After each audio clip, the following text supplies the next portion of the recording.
यार last class में अपन ने इलेक्ट्रोनेगेटिविटी का पूरा बेसिक देख लिया था कि कौन कौन से ऐसे फैक्टर हैं जो ईएन को अफेक्ट करेंगे, क्या बेसिक होता है ईएन का, वो सारी चीजें अपन सीख चुके थे। आज बढ़ते हैं आगे और देखते हैं कि कौन कौन सी एप्लीकेशन आती हैं ईएन में।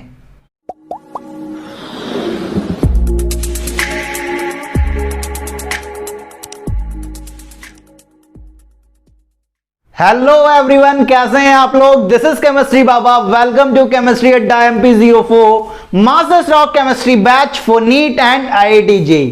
अपन ईएन पढ़ रहे थे, आज अपन बात करेंगे एप्लीकेशन ऑफ ईएन पर। जिसने ईएन का बेसिक नहीं देखा है भाई, वो पहले ईएन का बेसिक देखे फिर यहां पर आए, क्योंकि वो समझ आएगा तो ये बहुत आसानी से समझ आ जाएगा। ठीक है, तो बढ़ते हैं आगे और डिस्कस करते हैं एप्लीकेशन ऑफ ईएन, जिसमें पहली एप्लीकेशन आती है आपके पास कौन सी भाई, metallic and non metallic character. कौन सी, metallic and non metallic character, metallic and non metallic character.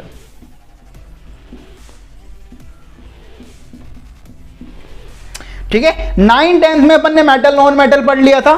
ठीक है, मेटल की क्या टेंडेंसी होती है, इलेक्ट्रॉन को लूज करना। नॉन मेटल की क्या टेंडेंसी होती है, इलेक्ट्रॉन को गेन करना। अब थोड़ी सी बात करते हैं कि जो ईएन है वो क्या है, टेंडेंसी है शेयर्ड पावर ऑफ इलेक्ट्रॉन को अपनी तरफ अट्रैक्ट करने की। ठीक है, अब मेटल जो होगा क्या वो इलेक्ट्रॉन को अट्रैक्ट करेगा, कि मेटल की तो टेंडेंसी इलेक्ट्रॉन को लूज करने की, तो हम अट्रैक्ट करने की बात कर रहे हो। मतलब अगर कोई एलिमेंट, कोई स्पीसीज अगर ईएन उसकी ज्यादा है, इलेक्ट्रॉन नेगेटिविटी ज्यादा है, तो उसमें मेटेलिक कैरेक्टर क्या होगा, कम होगा, क्योंकि मेटल की टेंडेंसी इलेक्ट्रॉन को अट्रैक्ट करना नहीं है, अट्रैक्ट करना नहीं है भाई। उसकी टेंडेंसी क्या है, इलेक्ट्रॉन को लूज करना। ठीक है, तो अपन ऐसा बोल सकते हैं कि जो आपका मेटेलिक कैरेक्टर है, क्या है भाई, मेटेलिक कैरेक्टर, जो आपका मेटेलिक कैरेक्टर है वो क्या है भाई, वो इनवर्सली प्रोपोर्शनल है ईएन के, अगर किसी एलिमेंट की ईएन ज्यादा है तो उसका मेटेलिक कैरेक्टर कम होगा, अगर किसी एलिमेंट की ईएन कम है तो उसका मेटेलिक कैरेक्टर ज्यादा है। इसका थोड़ा सा फील लेंगे कि मेटल की टेंडेंसी है इलेक्ट्रॉन को लूज करना, और ईएन की टेंडेंसी है शेयर्ड पावर ऑफ इलेक्ट्रॉन को अपनी तरफ अट्रैक्ट करना। एक छोड़ रहा है, दूसरा अट्रैक्ट कर रहा है। अब ये एक दूसरे के क्या चलने वाले हैं, अपोजिट चलने वाले हैं। मतलब ईएन ज्यादा, मेटेलिक कैरेक्टर कम, ईएन कम तो मेटेलिक कैरेक्टर क्या, ज्यादा। ठीक है, ये मेटेलिक कैरेक्टर की बात हुई। दूसरा फील लेते हैं नॉन मेटेलिक कैरेक्टर का। किसका, नॉन मेटेलिक कैरेक्टर फील लेंगे, आ जाओ भाई। नॉन मेटेलिक कैरेक्टर क्या है, नॉन मेटेलिक कैरेक्टर का फील लेते हैं, आ जाओ। ठीक है, नॉन मेटेलिक कैरेक्टर। अब नॉन मेटल तुमने 9th-10th में पढ़ा हुआ है। ठीक है, तो उसका थोड़ा सा फील लेंगे। नॉन मेटल क्या कर रहा है कि इलेक्ट्रॉन को अट्रैक्ट कर रहा है, इलेक्ट्रॉन को गेन कर रहा है, और ईएन भी क्या कर रहा है, इलेक्ट्रॉन को अट्रैक्ट कर रहा है। मतलब ये दोनों बिल्कुल सिमिलर चल रहे हैं। मतलब अगर आपकी ईएन ज्यादा है, वो भी क्या कर रही है, शेयर्ड पावर ऑफ इलेक्ट्रॉन को अपनी तरफ खींच रही है। ठीक, कोई एलिमेंट की अगर ईएन ज्यादा है तो वो element shared power of electron को अपनी तरफ अट्रैक्ट कर रहा है। और नॉन मेटल की टेंडेंसी भी यही है कि वो शेयर्ड पावर ऑफ वो इलेक्ट्रॉन को क्या करे, गेन करे। तो ईएन और नॉन मेटेलिक कैरेक्टर साथ साथ चल रहे हैं, सिमिलर चल रहे हैं। तो अपन ऐसा बोल सकते हैं कि जो नॉन मेटेलिक कैरेक्टर है वो डायरेक्टली प्रोपोर्शनल होने वाला है किसके, ईएन के। मतलब किसी एलिमेंट की ईएन ज्यादा तो उसका नॉन मेटेलिक कैरेक्टर ज्यादा, और किसी एलिमेंट की अगर ईएन कम तो उसकी नॉन मेटेलिक कैरेक्टर क्या, कम। तो पहली एप्लीकेशन तो ये कि ईएन को देखकर तुम उसका metallic and non metallic character का पता लगा सकते हो। अपन ने जब वैल्यू देखी थी ईएन की, थोड़ा सा गौर करना इस बात पर, पुरानी क्लास में तुमको मैं ले जाना चाह रहा हूं। जब अपन ने वैल्यू देखी ईएन की, तो जो भी वैल्यूज आई हैं वो ज्यादा वैल्यू किसकी थी, मतलब जो वैल्यू ज्यादा थी वो नॉन मेटल्स की थी, और मेटल्स की जो वैल्यू थी ईएन की वो कम थी। ठीक है, तो जैसे सबसे ज्यादा जो वैल्यू है ईएन की वो किसकी है, फ्लोरीन की है। मतलब वो नॉन मेटल है, क्योंकि ईएन ज्यादा है तो नॉन मेटेलिक कैरेक्टर भी क्या होगा, ज्यादा होगा, और ईएन कम होगी तो नॉन मेटेलिक कैरेक्टर क्या होगा, ज्यादा होगा। तो ये मेटेलिक एंड नॉन मेटेलिक का है लॉजिक। तो ये पहली एप्लीकेशन है हमारे पास, metallic and non metallic character. दूसरी एप्लीकेशन पर आते हैं भाई। दूसरी एप्लीकेशन है आपके पास क्या, calculation of percentage ionic character. Percentage ionic character का आप कैलकुलेशन कर सकते हो with the help of E N. किस तरह से कि आपके पास एक फॉर्मूला आता है परसेंटेज आयनिक कैरेक्टर को निकालने के लिए। वो फॉर्मूला क्या है कि percentage ionic character equal to 16 into delta E N plus 3.5 into delta E N का स्क्वायर। ये इसका एक फॉर्मूला है कि 16 into delta E N plus 3.5 into delta E N का स्क्वायर, ये एक फॉर्मूला है। इस फॉर्मूले पे यार पहले भर के क्वेश्चन आते थे। पहले क्या होता था, इस फॉर्मूले पर भर के क्वेश्चन आते थे। पहले जब नीट जेई होता था तो इस फॉर्मूले से बड़े अच्छे क्वेश्चन बनते थे। मतलब इस फॉर्मूले को पुट करते थे, वो वैल्यू निकलवाते थे। ठीक है, अब क्या हो रहा है कि अब वो कंपैरिजन वाले क्वेश्चन पूछता है, ना कि कैलकुलेशन वाले। तो अपन ऐसा बोल सकते हैं कि यहां से कि जो आपका परसेंटेज आयनिक कैरेक्टर है, जो आपका परसेंटेज आयनिक कैरेक्टर है भाई, ठीक है, परसेंटेज जो आयनिक कैरेक्टर है वो डायरेक्टली प्रोपोर्शनल होने वाला है किसके, डेल्टा ईएन के। मतलब आपका अगर डेल्टा ईएन ज्यादा तो आपका परसेंटेज आयनिक कैरेक्टर ज्यादा, और डेल्टा ईएन कम, डेल्टा ईएन मतलब डिफरेंस ऑफ ईएन,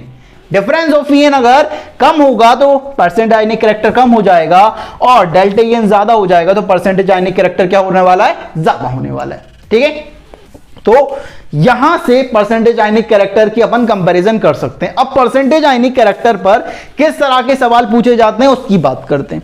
कि आपसे कुछ इस तरह से सवाल पूछ सकता है कि आपसे पूछे कि आपके पास क्या क्या है भाई, आपसे कहे कि order of ionic character, order of ionic character, ये आयनिक कैरेक्टर का ऑर्डर क्या है ये बताओ भाई। आपसे कहा जाए, पहला सवाल आपसे कहा जाए कि आपके पास NaF है, आपके पास NaCl है, आपके पास NaBr है, और आपके पास क्या है, NaI है। ठीक है, तो आप बताओ कि इसमें परसेंटेज आयनिक कैरेक्टर का ऑर्डर क्या होगा। बड़ा आसान है, किस तरह से अपन कर सकते हैं। जैसे कि यहां पर एक चीज कॉमन आ रही कि सोडियम कॉमन है भाई, सोडियम क्या है, कॉमन है चारों में। ठीक है, इसकी ईएन कितनी होती है, अभी अभी देखा था 0.9, 0.9, 0.9 और यहां पर 0.9। फ्लोरीन की ईएन कितनी होती है, 4, क्लोरीन की कितनी है, 3, यहां पर 2.8 और यहां पर 2.5। अब आपको डेल्टा ईएन देखना है, यहां पर डेल्टा ईएन, यहां का इनमें से माइनस करते जाओ, वैल्यू नहीं देखनी है, सिर्फ आपको एक अंदाजा लगाना है कि किसकी वैल्यू ज्यादा होगी और किसकी वैल्यू कम होगी। 4 में से 0.9 माइनस हो रहा है, 3 में से 0.9 माइनस हो रहा है, 2.8 में से 0.9 माइनस हो रहा है, 2.5 में से 0.9 माइनस हो रहा है। मतलब जब NaF से NaI की तरफ मूव कर रहे हो तो आपका डेल्टा ईएन क्या हो रहा है, कंटिन्यूअसली कम हो रहा है, और डेल्टा ईएन कम हो रहा है तो परसेंटेज आयनिक कैरेक्टर भी क्या हो रहा होगा, कम हो रहा होगा। मतलब सबसे ज्यादा किसका, NF का, then NaCl, then NaBr, then NaI। इस तरह का आपके पास ऑर्डर हो आ जाएगा। दूसरा क्वेश्चन आपसे कहे कि आपके पास क्या है, मैग्नीशियम ऑक्साइड है, ठीक है, आपके पास कैल्शियम ऑक्साइड है, स्ट्रोंशियम ऑक्साइड है और बेरियम ऑक्साइड है। ठीक है, आपके पास ये है मैग्नीशियम, कैल्शियम, स्ट्रोंशियम, बेरियम, इस टाइप के आपके पास ऑक्साइड्स हैं। कोई आपसे कहे कि इनमें भाई परसेंटेज आयनिक कैरेक्टर का क्या ऑर्डर होगा बताएं। ठीक है, तो यहां पर एक चीज कॉमन है कि ऑक्सीजन यहां पर कॉमन है भाई, ऑक्सीजन की ईएन 3.5 है। मैग्नीशियम, कैल्शियम, स्ट्रोंशियम, बेरियम, ये एक ग्रुप के मेंबर हैं। और ग्रुप में क्या होता है भाई, ग्रुप में क्या होता है, ग्रुप में ऊपर से नीचे जाने पर साइज बढ़ती है, और साइज बढ़ने पर ईएन क्या हो जाता है, साइज बढ़ने पर आपकी जो ईएन है वो क्या हो रही है, कम हो रही है। ठीक है, अगर यहां पर ईएन की बात करें तो यहां पर ईएन कंटिन्यूअसली कम हो रही होगी। मतलब यहां पर क्या हो रहा होगा, 3 में से सपोज 3 में से मैग्नीशियम का मान लेते हैं कि सोडियम मैग्नीशियम यहां पर कितना होता है, 1.2।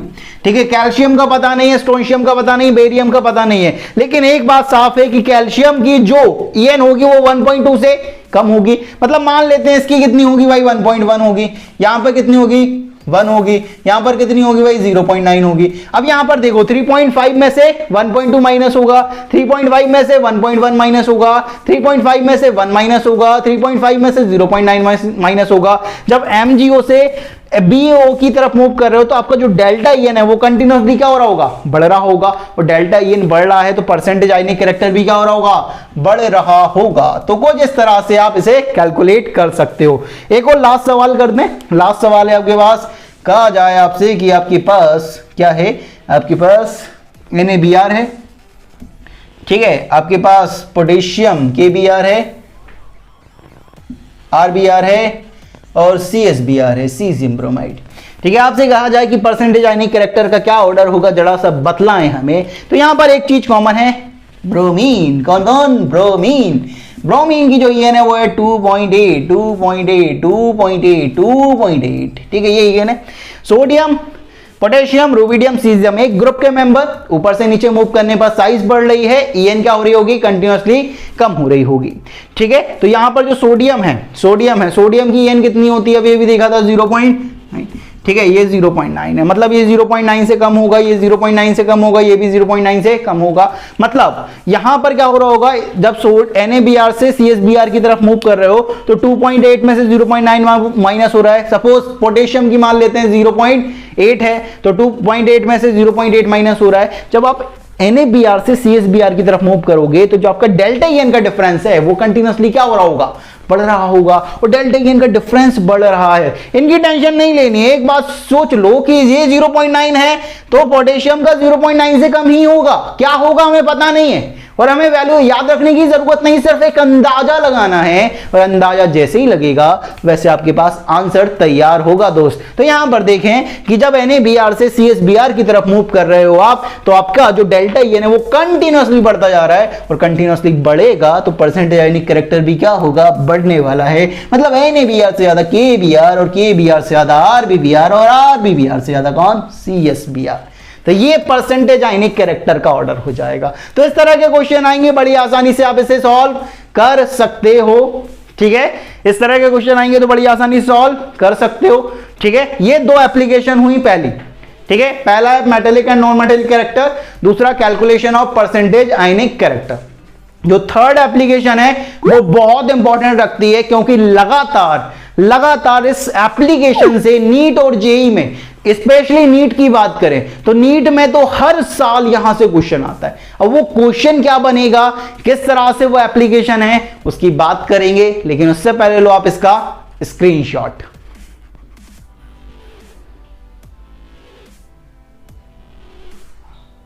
तो ले लिया है आपने इसका स्क्रीनशॉट। आगे बढ़ते हैं और देखते हैं कि भाई थर्ड एप्लीकेशन क्या आने वाली है भाई ईएन की।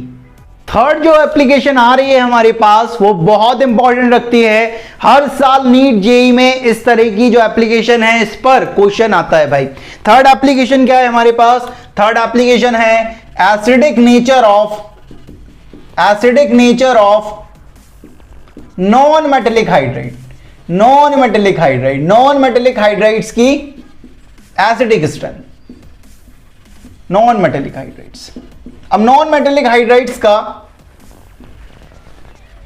एसिडिक नेचर अपन प्रेडिक्ट करेंगे ईएन की मदद से, ठीक है। अब नॉन मेटेलिक हाइड्राइड क्या, कार्बन के हाइड्राइड, कार्बन फैमिली के हाइड्राइड, जैसे कि CH4 है, ठीक है। कार्बन के नीचे कौन आता है, सिलिकॉन, फिर जर्मेनियम, फिर SN, ठीक है। फिर आता है भाई नाइट्रोजन के हाइड्राइड्स की nitrogen family NH3, PH3, ASH3, SbH3। फिर ऑक्सीजन फैमिली के H2O, H2S, H2SE, H2TE। Halogen family के हाइड्राइड्स की HF, HCl, HBr और HI, ठीक है। ये आपके पास नॉन मेटेलिक हाइड्राइड्स हैं, ठीक है। अब यहां पर इनका एसिडिक नेचर अपन को किस तरह से प्रेडिक्ट करना है उसकी बात करते हैं कि यहां पर अगर हम बात करें तो इनका जो रिजल्ट है वो देख लेते हैं थोड़ा सा, कि जब आप लेफ्ट टू राइट मूव करते हो तो आपकी ईएन बढ़ती है, और ईएन बढ़ने से यहां पर एसिडिक नेचर बढ़ता है। यहां पर आपका एसिडिक नेचर क्या होता है, बढ़ रहा है, ये ध्यान रखेंगे। मतलब CH4 से ज्यादा NH3, NH3 से ज्यादा H2O, H2O से ज्यादा HF। ऊपर से नीचे बात करें तो ऊपर से नीचे भी क्या हो रहा है, आपका एसिडिक नेचर क्या हो रहा है, बढ़ रहा है, एसिडिक नेचर आपका बढ़ रहा है, ये ध्यान रखें। ये रिजल्ट है, इस पे ध्यान नहीं देना है, अभी सिर्फ बताने के लिए बता दिया है कि लेफ्ट टू राइट मूव करने पर एसिडिक नेचर बढ़ रहा है, टॉप टू बॉटम मूव करने पर एसिडिक नेचर बढ़ रहा है। क्यों बढ़ रहा है इसे समझना जरूरी है, ठीक है। अब यहां पर देखें कि एसिडिक स्ट्रेंथ का जो कॉन्सेप्ट है उसे थोड़ा सा समझते हैं। एसिडिक स्ट्रेंथ का जो कॉन्सेप्ट है उसे बहुत आराम से समझना कि एसिड है कोई, ठीक है, कोई एसिड है, ये HA एसिड है, ठीक है। ये क्या करेगा, H+ को लूज करेगा, H+ को लूज करेगा तो क्या बनाएगा, A नेगेटिव प्लस H+ इसने लूज कर दिया, ठीक है। अगर ये एसिड है, ये अगर एसिड है, ये एसिड है, तो ये इसका क्या होगा भाई, ये इसका कॉन्जुगेट बेस होगा, क्योंकि कॉन्जुगेट एसिड बेस पेयर क्या होते हैं जिनमें एक H का डिफरेंस हो। तो यहां पर HA और A नेगेटिव में एक H का डिफरेंस है, तो ये क्या होगा भाई, ये इसका कॉन्जुगेट बेस होगा। ठीक है, मतलब ये इसका कॉन्जुगेट बेस है। ठीक है, इंटरमीडिएट है मेनली ये तो बात करें तो। ठीक है, अब यहां पर बात करते हैं कि अगर इसका कॉन्जुगेट बेस ज्यादा स्टेबल होता है, सपोज मान लेते हैं कि ये ज्यादा स्टेबल है, अगर ये ज्यादा स्टेबल है तो ये ज्यादा बनेगा, अगर ये ज्यादा स्टेबल है तो ज्यादा फॉर्म होगा ये, और अगर ये ज्यादा फॉर्म होगा तो इसको ये ज्यादा टूटना पड़ेगा। तो अगर ये ज्यादा फॉर्म हो रहा है तो ये ज्यादा डिसोसिएट हो रहा है, और ज्यादा ये डिसोसिएट होगा, नॉर्मल सी बात है, जब ये डिसोसिएट हो रहा है तब H+ को लूज कर रहा है, तब ये H+ को लूज कर रहा है। तो अगर ये ज्यादा डिसोसिएट होगा तो ये ज्यादा एसिडिक होगा, तब ये ज्यादा एसिडिक होगा। तो सिंपल सी बात है कि अगर आपका कॉन्जुगेट बेस ज्यादा स्टेबल है तो ज्यादा बनेगा, और अगर ये ज्यादा बन रहा है तो उसके लिए ये ज्यादा टूटेगा, और जितना ज्यादा टूटेगा उतना H+ को लूज करेगा, और जितना H+ को लूज करेगा उतनी ज्यादा एसिडिक स्ट्रेंथ होगी, मतलब ज्यादा एसिडिक। तो अपन को इस तरह से चलना है, अपन को इस तरह से चलना है कि अगर ये ज्यादा स्टेबल होगा तो ज्यादा फॉर्म होगा, ज्यादा फॉर्म होगा ज्यादा डिसोसिएट होगा, ज्यादा डिसोसिएट होगा तो ज्यादा एसिडिक है। मतलब अपन ऐसा बोल सकते हैं कि जो एसिडिक स्ट्रेंथ होती है वो डायरेक्टली प्रोपोर्शनल होती है स्टेबिलिटी ऑफ कॉन्जुगेट बेस की, कि कॉन्जुगेट बेस कितना ज्यादा स्टेबल है उसकी स्टेबिलिटी पर डिपेंड करती है। ठीक है, तो अपन ऐसा बोल सकते हैं कैसे, कि जो आपकी एसिडिक स्ट्रेंथ है, जो आपकी एसिडिक स्ट्रेंथ होती है वो डायरेक्टली प्रोपोर्शनल होती है, एसिडिक स्ट्रेंथ जो होती है वो डायरेक्टली प्रोपोर्शनल होती है किसके, स्टेबिलिटी ऑफ कॉन्जुगेट बेस के, किसके, स्टेबिलिटी ऑफ कॉन्जुगेट बेस।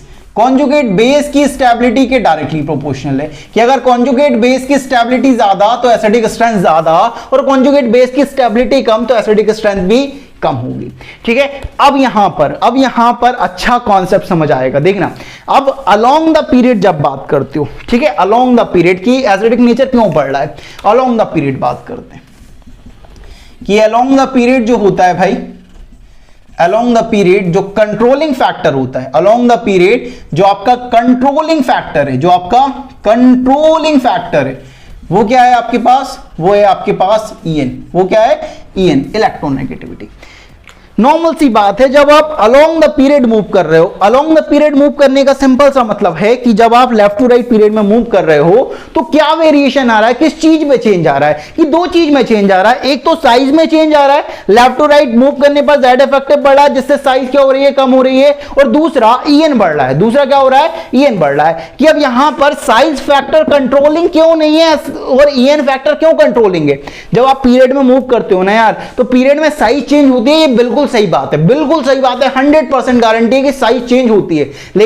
लेकिन जो EN में वेरिएशन आता है, जो EN में वेरिएशन आता है वो ज्यादा आता है as compare to size. Size बढ़ रही है लेकिन रिलेटिवली साइज बहुत कम बढ़ती है, लेकिन EN में जो रिलेटिव चेंज आता है एलिमेंट टू एलिमेंट मूव करने पर वो ज्यादा आता है, जिसकी वजह से along the period controlling factor EN होता है। वहीं अलोंग द ग्रुप बात करें, क्या करें, अलोंग द ग्रुप बात करते हैं। तो अलोंग द ग्रुप जो आपका कंट्रोलिंग फैक्टर होता है, अलोंग द ग्रुप जो कंट्रोलिंग फैक्टर होता है वो क्या होता है आपका, वो आपका होता है साइज। वो क्या होता है आपका, size.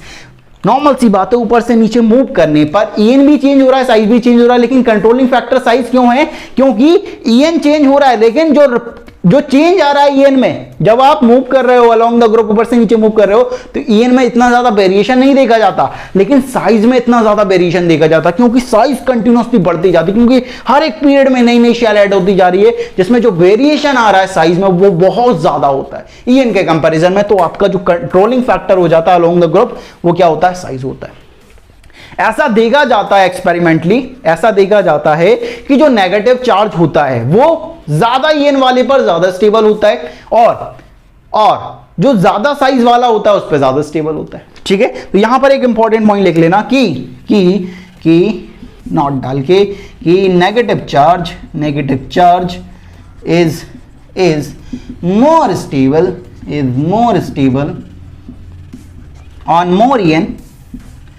on more EN and bigger size, more EN और bigger size पे ज्यादा स्टेबल होता है। ठीक है, नेगेटिव चार्ज ज्यादा स्टेबल होता है मोर EN और बिगर साइज पर। जैसे कि समझते हैं कि ये जो अलोंग द पीरियड वाला जो गेम है, यहाँ पर एसिडिक नेचर बढ़ रहा है। वो क्यों बढ़ रहा है उसको समझते हैं। जैसे कि समझना है कि यहाँ पे समझना है कि यहाँ पर आपके पास CH4 है, यहाँ पे आपके पास NH3 है, यहाँ पर आपके पास क्या है H2O है और यहाँ पर आपके पास HF है। ठीक है, अब ये क्या करेंगे, H प्लस को लूज करेंगे और जैसे ही H प्लस को लूज करेंगे तो ये कॉन्जुगेट बेस बनाएंगे।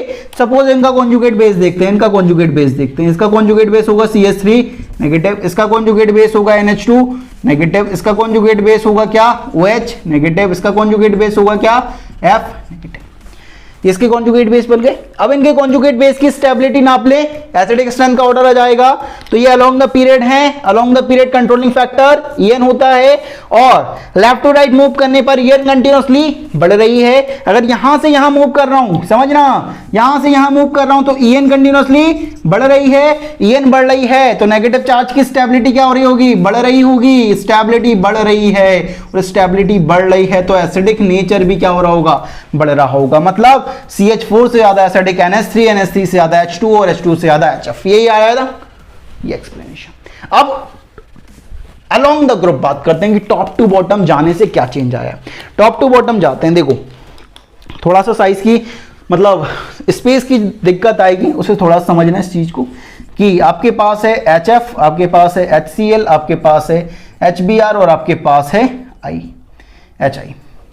अब क्या होगा, ये H प्लस को लूज करेगा। ठीक है, स्पेस कम है इसलिए मैं यहाँ पे बना रहा हूँ कि H प्लस को लूज करा, यहाँ नेगेटिव, ये H प्लस को लूज करा, यहाँ नेगेटिव, ये H प्लस को लूज करा, यहाँ नेगेटिव, यहाँ H प्लस को लूज करा, यहाँ नेगेटिव।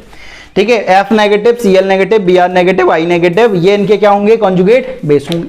ठीक है, अब अलोंग द ग्रुप मूव कर रहे हो, F negative, Cl negative, Br negative, I negative, ये एक ग्रुप में आते हैं और ग्रुप में कंट्रोलिंग फैक्टर साइज होता है। ऊपर से नीचे मूव करने पर साइज बढ़ रहा है और ज्यादा साइज वाले पर नेगेटिव चार्ज ज्यादा स्टेबल होता है। तो यहां पर एक चीज देखिए कि यहां पर क्या हो रहा है, यहां से यहां जा रहे हो तो साइज बढ़ रहा है। साइज बढ़ रहा है तो क्या हो रहेगा, साइज बढ़ रहा है तो जो स्टेबिलिटी है कॉन्जुगेट बेस की वो क्या हो रही होगी, बढ़ रही होगी। स्टेबिलिटी बढ़ रही है तो एसिडिक नेचर का क्या हो रहा होगा, एसिडिक नेचर भी बढ़ रहा होगा। मतलब ऊपर से नीचे जाने पर आपका जो एसिडिक नेचर है वो बढ़ रहा होगा। मतलब CH4 से ज्यादा NH3, NH3 से ज्यादा H2, H2 से ज्यादा HF, HF से ज्यादा HCl, HCl से ज्यादा HBr, HBr से ज्यादा HI। उसी तरीके से CH4 से ज्यादा SiH4, GH4, देन SnH4, फिर NH3, PH3, SH3, SbH3, H2, H2S, H2Se और ये यहां पर कुछ इस तरह से, इस तरह का ऑर्डर होने वाला है। किसका, En का। समझ रहे हो, ये किस तरह का आया, इस तरह से फील आया भाई। ठीक है, तो ये इंपॉर्टेंट है, मतलब ये समझ आ रहा है, बढ़िया बात है, क्योंकि समझते हुए चलना है। क्योंकि इसे तो हर कोई याद रख सकता है लेकिन याद नहीं रखना है, अपन को कॉन्सेप्ट समझना है कि ये कॉन्सेप्ट समझ लिया, ये बहुत आराम से, मतलब अब इसको भूलने का कोई चांस नहीं है यार। ठीक है, ये थर्ड एप्लीकेशन है हमारे पास, acidic nature of non metallic hydride अपन En की मदद से पहचान सकते हैं। ठीक है, तो यहां पर इसका स्क्रीनशॉट लें, फिर अपन लास्ट एप्लीकेशन पढ़ते हैं En की।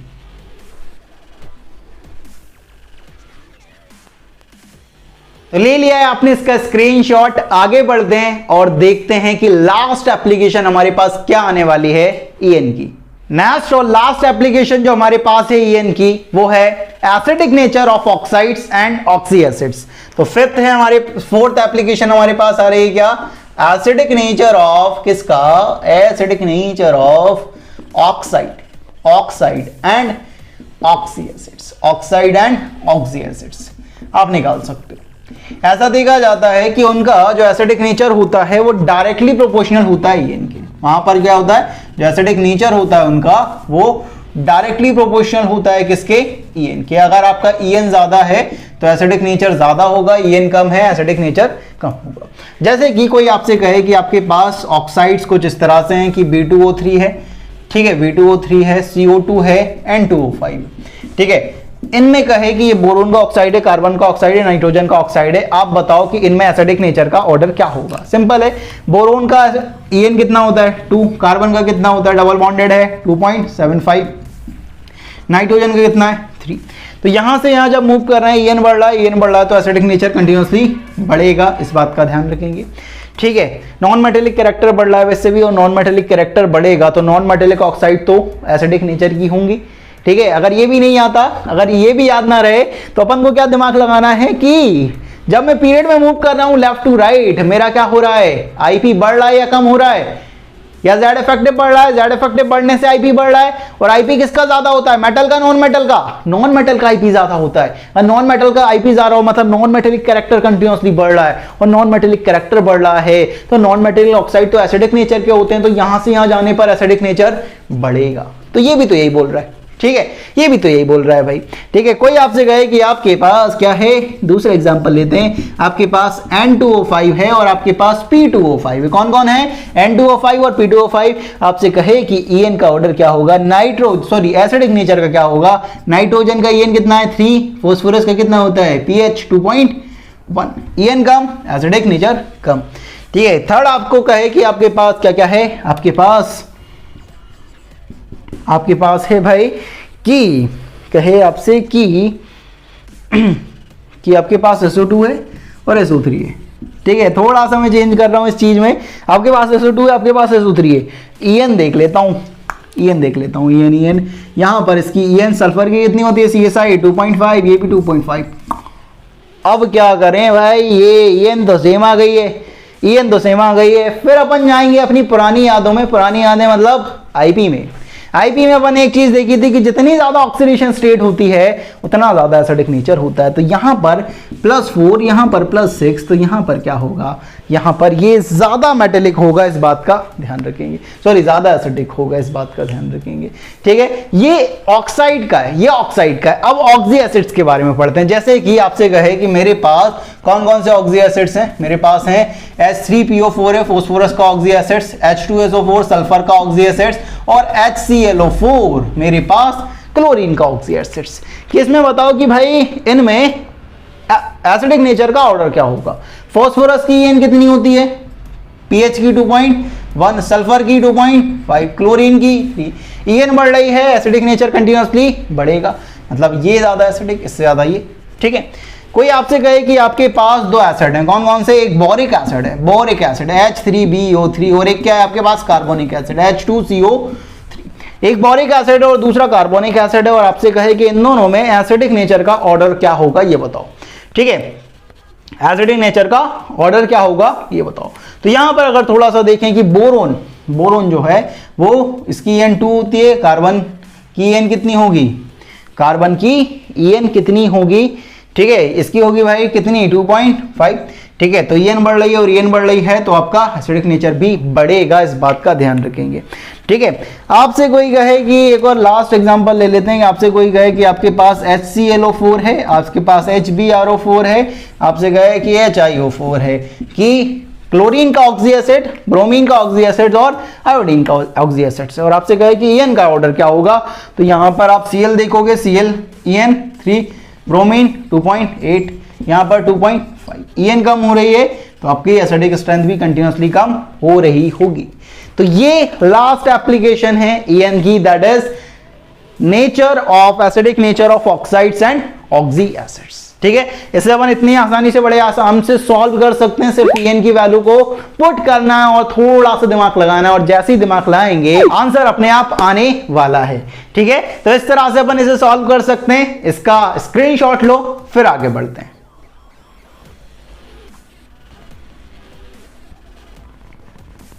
तो ले लिया है आपने इसका स्क्रीनशॉट, और इसी के साथ अपन ने EN खत्म कर लिया है। अपन ने कहा था कि पीरियोडिक टेबल में हमें क्या पढ़ना है, हमें पढ़ना है 4 पीरियोडिक प्रॉपर्टी। कौन कौन सी, atomic size, ionization potential, electron affinity and electronegativity. मतलब इसी के साथ आपका इनऑर्गेनिक केमिस्ट्री का पहला चैप्टर पीरियोडिक टेबल यहां पर आकर खत्म होता है। लेकिन यहां पर थोड़ा सा ट्विस्ट है यार, कि यहां पर अपन जो डेंसिटी के जो कॉन्सेप्ट्स हैं या मेल्टिंग पॉइंट के जो कॉन्सेप्ट्स हैं वो भी इसी के साथ पढ़ेंगे। मतलब हमारे पास जब P ब्लॉक या D&F ब्लॉक आएगा तो मुझे कुछ भी नई चीज नहीं पढ़नी पड़ेगी, वहीं से यहीं पीरियोडिक टेबल या केमिकल बॉन्डिंग से मैं आपको पूरी इनऑर्गेनिक केमिस्ट्री को रिलेट करवा दूंगा। मतलब अपन इसके बाद डेंसिटी वाले कंपैरिजन थोड़ा सा पढ़ेंगे कि डेंसिटी को समझेंगे, मेल्टिंग पॉइंट को समझेंगे, उसकी बात करेंगे,